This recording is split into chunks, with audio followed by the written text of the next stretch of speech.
इस वीडियो में पास पोर्टल की विशेषताओं के बारे में बात करेंगे और ये देखेंगे कि पोर्टल का उपयोग किस प्रकार किया जाए। पोर्टल पर जाने के लिए ब्राउजर में www.pass.org.in टाइप करें। हर शहर को अपना एक खास लॉगिन आईडी और केस सेंसिटिव पासवर्ड दिया जाता है। वेबसाइट के ऊपरी दाईं ओर अपना लॉगिन आईडी और पासवर्ड दर्ज करें। डेटा एंट्री पोर्टल में जाने के लिए लॉगिन बटन पर क्लिक करें। ये पोर्टल 4 भाषाओं में उपलब्ध है। डेटा रिपोर्टिंग के लिए डेटा एंट्री टैब पर क्लिक करें। यहाँ हमें चेकलिस्ट और टारगेट सेटिंग वाले टैब दिखाई देंगे। चेकलिस्ट पर क्लिक करें, जो हमें विषयगत डेटा की रिपोर्टिंग के लिए वर्कशीट्स पर ले जाएगी। अब हम या तो वर्कशीट में डेटा ऑनलाइन दर्ज कर सकते हैं या फिर सभी शीट डाउनलोड करके आवश्यक फॉर्मेट में डेटा इकट्ठा करने के बाद पोर्टल में दर्ज कर सकते हैं। ऑनलाइन डेटा रिपोर्टिंग के लिए सिलेक्ट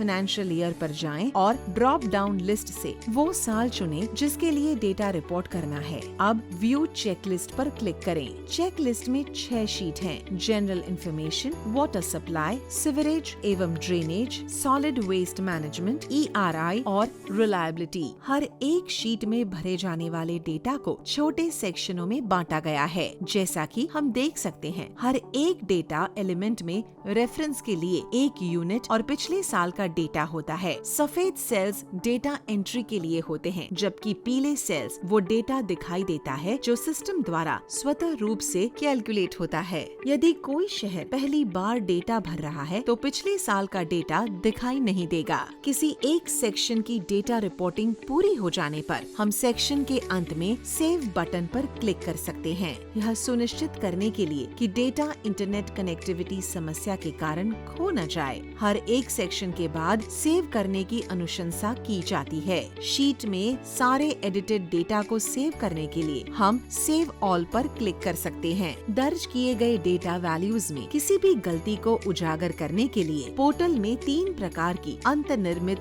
जांच मौजूद हैं। पहली, किसी सेक्शन में लाइन दर लाइन डेटा रिपोर्ट करते समय अमान्य वैल्यू दर्ज करने पर पॉपअप मैसेज आते हैं। आगे बढ़ने के लिए पहले इन्हें सही करना अनिवार्य है। दूसरी, डेटा दर्ज करते समय पॉपअप मैसेज आए लेकिन यह एरर उस सेक्शन को सबमिट करने से नहीं रोकता। ऐसे मामलों में अगर गलत चिन्हित की गई वैल्यू असल में उचित है तो हम रिमार्क्स बॉक्स में तर्क लिख सकते हैं। यह हर एक सेक्शन के बाद उपलब्ध है। तीसरी, किसी सेक्शन में सारा डेटा रिपोर्ट करने के बाद जब हम वैलिडेशन पर क्लिक करते हैं तो अनुचित डेटा को हाईलाइट करते हुए चेतावनी संदेश दिखाई देते हैं। उस सेक्शन को सबमिट करने के लिए पहले इन संदेशों के अनुसार डेटा को सही करना अनिवार्य है। रीसेट बटन से किसी भी सेक्शन के सारे डेटा को मिटाया जा सकता है। एक बार जब हम सभी 6 शीट के लिए डेटा सुनिश्चित करके उसे सेव कर लेते हैं तो हम सबमिट पर क्लिक करते हैं। शीट सबमिट करने के बाद डेटा को बदला नहीं जा सकता, इसलिए सबमिट करने से पहले यह सुनिश्चित करना जरूरी है कि डेटा सही है और जहां तक संभव हो सत्यापित भी है। शीट को जनरल इंफॉर्मेशन से लेकर रिलायबिलिटी तक इसी क्रम में सबमिट करना अनिवार्य है।